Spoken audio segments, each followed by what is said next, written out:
It's been thought of that our brains do not regenerate.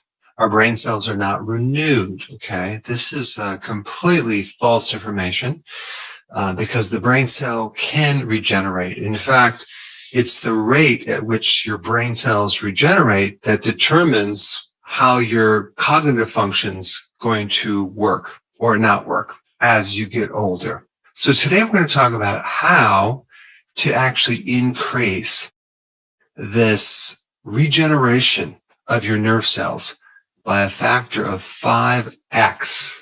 Okay. Now, yes, this research was done in animals, and there's also a lot of research done in humans as well. So as I go through the list, I want to cover a lot of different things that you can do to increase the size of your brain. And you don't have to do all of them. You just need to pick as many as you can do. And if you wouldn't mind, go ahead and add those to the comments of those things that you feel that you can add to your current lifestyle to increase the size of your brain, or at least the regeneration of your neurons. Because this list could be a little bit overwhelming to some people. You can't do everything, but you just do what you can. Something is better than nothing. And the general term for a nerve regenerating is called neurogenesis.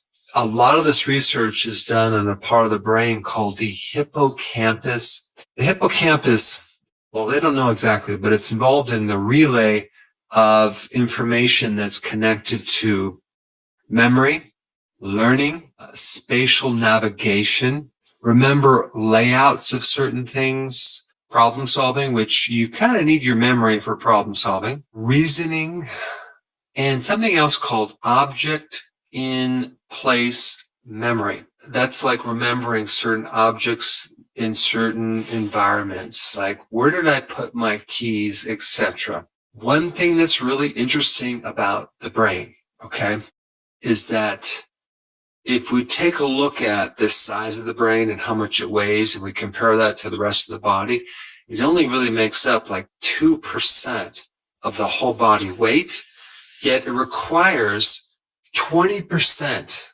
of the oxygen of the body, 20% of the metabolism of the body is given to the brain.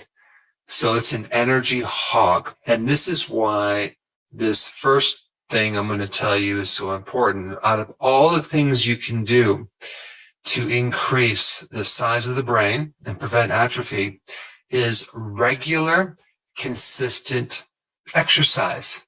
And the type of exercise that would be best is aerobic exercise. And what I mean is getting a lot of oxygen. Now, this is not to say that other types of exercise is not also really good. But if you could also include long walks, for example, or some type of exercise where you can get a lot of oxygen, that would be even better than other types of exercise. But I personally like to mix it up. I do high intensity on certain days. I might do hiking or long walks on other days. That is the most important thing you can do to enhance your brain. Regular exercise. On the opposite would be inactivity, right? Not exercising, being inside all day. That would not be good for your brain.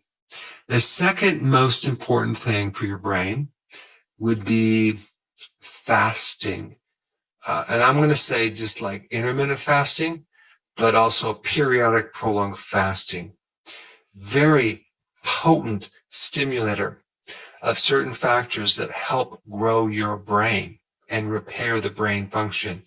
So you need to be doing 2 meals a day with maybe a fasting period of at least 16 to 17 to 18 hours. Okay. That would be ideal. But if you can do longer, like a 1 meal a day and fast for 23 hours, that would be even better.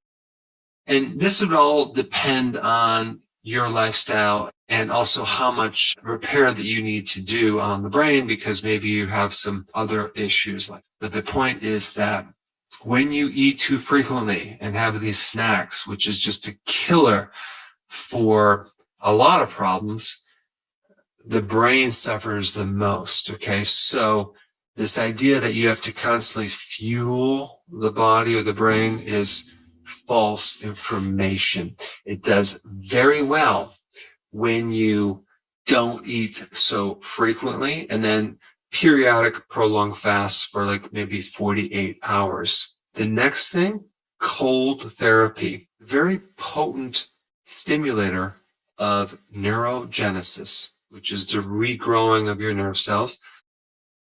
So that could be an ice bath, that could be in just taking a cold shower. Some of you are not going to do this, but some of you will do it, but it definitely will stimulate the regeneration of the brain. Now, if you combine all three of these, you can look way back in time when we were always starving in the cold and we're constantly exercising to run and chase animals to eat them. And so our DNA has been developed off that, has adapted off those three things to survive better because we needed our brains sharp. So if you're out in the cold and you're exercising and you're not eating, you can really support your brain versus always being in a very comfortable environment, being around food all the time, like having a refrigerator, and just sitting back and being inactive. Other things you can do. Omega-3, very, very potent stimulator of growing your brain. That would be like cod liver oil. Why? Because a good portion of the brain is composed of something called DHA, which is a type of omega-3 fatty acid. Okay, so that would help you greatly, and it's very easy to do to have some fish oils or cod liver oil that you consume on a regular basis.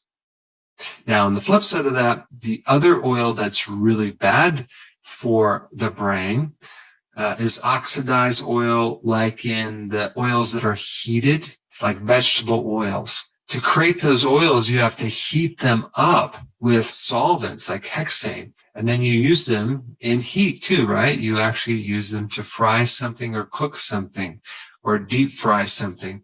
Very, very bad for your brain. Of course, recently we've substituted those for the saturated fats, being the coconut oil, the lard, the butter are actually very, very good to cook things in. They're very stable, as long as you keep your carbs low. And so that relates to the next point, a low carb diet, because sugar and refined carbs and just eating a high carb diet creates a lot of oxidation to the brain. And the hallmark of neurodegeneration is glucose hypometabolism, where glucose is not being able to be metabolized in the neurons. Okay?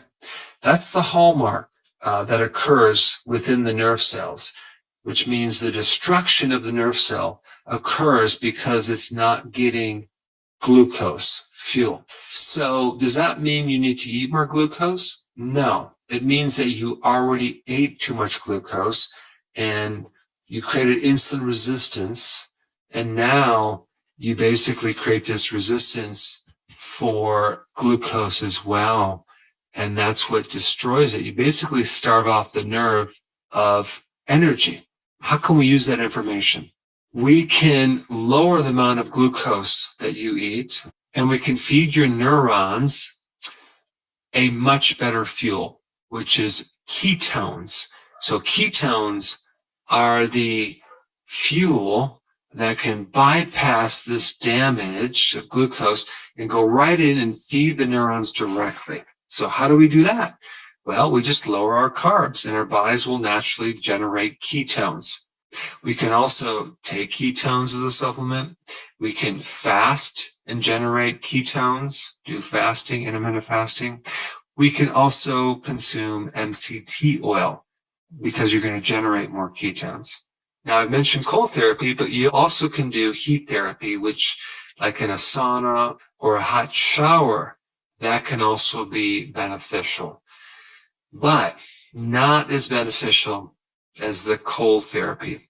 I'm sorry. Another thing that's really beneficial to the brain is vitamin B1, thiamine. And the opposite to that, a thiamine deficiency, which is very common, is the worst thing for the brain. Okay? When someone does not have enough B1, you start developing this condition called Wernicke-Korsakoff syndrome. It's a condition where you're very deficient in B1 and the neurons are degenerating. Okay, so you have all sorts of problems in the brain. And this usually occurs because you're eating a lot of refined carbohydrates or too much sugar. And so when you don't have enough B1, you actually get inflammation in your brain. And B1 is connected to so many positive things for our bodies, but especially for the brain and also to get rid of stress. All right, the next one is probiotics, which is interesting because there is a connection between your gut and your brain, right? I mean, the microbes in your gut make all sorts of serotonin and other neurotransmitters and other factors. So if there's a problem in your gut, there's a problem up here. In fact, one of the side effects of taking an antibiotic is problems with your brain, mood, cognition, and even potentially certain types of dementia, which is interesting. So if you just support your gut, you actually can help this regeneration of your brain cells.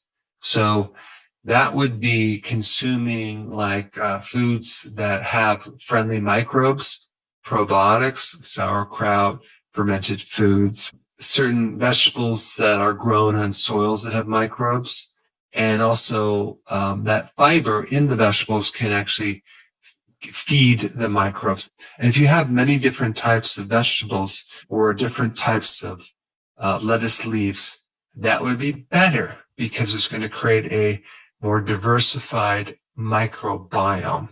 But also there's another antibiotic, or at least something that was patented as an antibiotic, and that is glyphosate. That's the chemical in the GMO. So that can actually alter our gut microbiome. Another reason why you should have organic type foods. Now, another thing that can actually support your brain is the sun. You're going to get a type of energy called infrared from the sun. Over 50% of the sun's rays is infrared, and it can penetrate through your skull. Okay. And actually that can increase your melatonin, which can act as an antioxidant to support your brain. But that's interesting. And then also you have the vitamin D from the sun that can also help the brain versus being indoors to all sorts of artificial lights that do not help your brain at all. And then there's also plant-based phytonutrients that are really good for your brain. Quercetin, turmeric, the phytonutrients in green tea. I mean, there's just so many different phytonutrients in so many plants that can help you. Then we also get foods high in choline, okay? Choline is kind of the raw material for acetylcholine, a really common neurotransmitter in your brain. You need acetylcholine, and that's made out of choline. So what foods are high in choline? Well, you have egg yolks, okay? You also have organ meats, fish, okay? So all of those are really important for your brain. And then we also have grass-fed animal products, right? Grass-fed versus grain-fed. Grass-fed are more anti-inflammatory because of the omega-6 to 3 ratios. You want those like 1-to-1. So that's just another point that you want to be aware of when you're consuming animal products. There is a big difference. And then we get to sufficient sleep. Not just the number of hours of sleep, but the quality of sleep that you get. Okay, it's very, very important. If you have insomnia and you're living on caffeine and stimulants, it's going to start to affect the regeneration of nerve cells. Now, what about this topic of coffee? Well, too much caffeine can definitely create a problem with your brain. But if you have just a small amount of coffee, it's not going to be a problem, especially since there's polyphenols in the coffee that can support the brain. But excessive amounts of caffeine, if you drink too much, can override that and create a lot of problems. Because if you think about it, when you drink coffee, it does stimulate your cognitive function, right? So overstimulation of that can be damaging. Another really key nutrient for the brain, especially the hippocampus, is zinc. Okay, zinc is involved in different enzymes. If you're deficient in zinc, that can create an atrophy of the hippocampus and affect your cognitive function as well as your mood. Now, since I mentioned this topic of omega-3, like the DHA oils, which is so important in brain health, and it's a real easy thing to implement, I put some more information up with this video right here. You should check it out.